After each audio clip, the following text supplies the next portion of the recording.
Premier exercice, vous avez votre seau rempli de tout ce qui est un peu plus lourd dans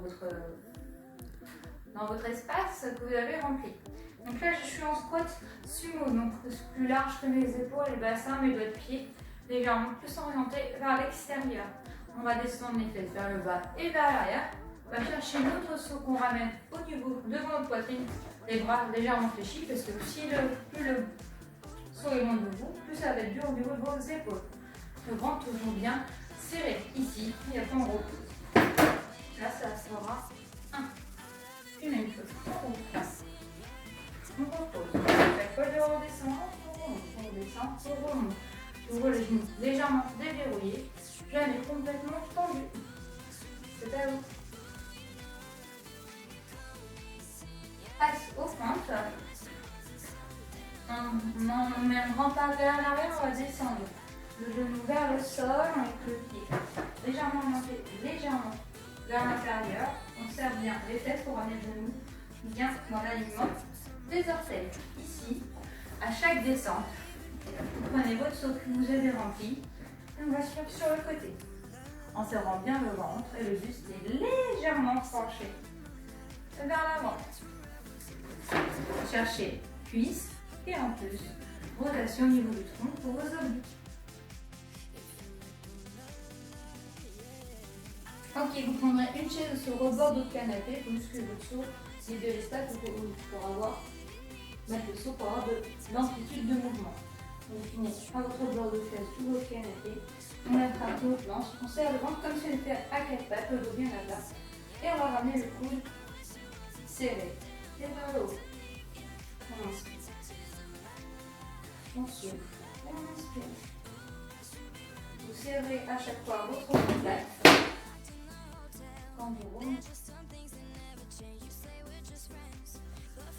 Prochain exercice, attrapez votre seau derrière, ventre serré pour ne pas creuser votre dos. Et ici, vous allez ramener au-dessus de votre tête et votre poitrine doucement.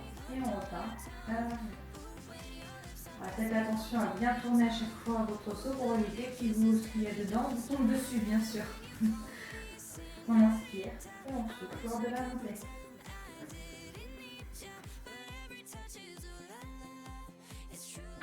On termine avec les abdos. Vous prenez toujours votre seau. Ici, on va faire sur le rebord des fesses afin de solliciter les abdos. Plus vous serez penché, plus ce sera dur. Si vous voulez, vous pouvez décoller les orteils. On passe sur le côté. On regarde tout simplement. Droite et gauche. Et puis, après, que sur un côté. Puis même chose de l'autre côté. La planche, terminer nos abdos en beauté. Alors soit sur les genoux, on va ramener du coup la fesse sur le côté et on revient. Même chose de l'autre côté. Pensez toujours à ramener utiliser un onglet pour protéger votre dos. Et même chose sur les orteils. Si vous voulez rajouter encore un peu plus d'amplitude, vous mettez complètement à quatre pattes, vous enlevez légèrement les genoux, les pieds sont serrés. Puis même chose, les coudes sont déverrouillés et le ventre toujours bien serré. Attention pour les personnes qui ont des problèmes d'épaule. Ici, les mains en croix et essuie-glace. Et on vient toujours vers le milieu. Les épaules ne se décollent pas du sol. Vous ne pouvez pas remonter si vous avez été un peu trop bas. Attention à votre dos aussi. Ça fait des douleurs, c'est que vous allez trop bas et que c'est votre dos qui travaille et plus votre ventre. Allez, c'est à vous.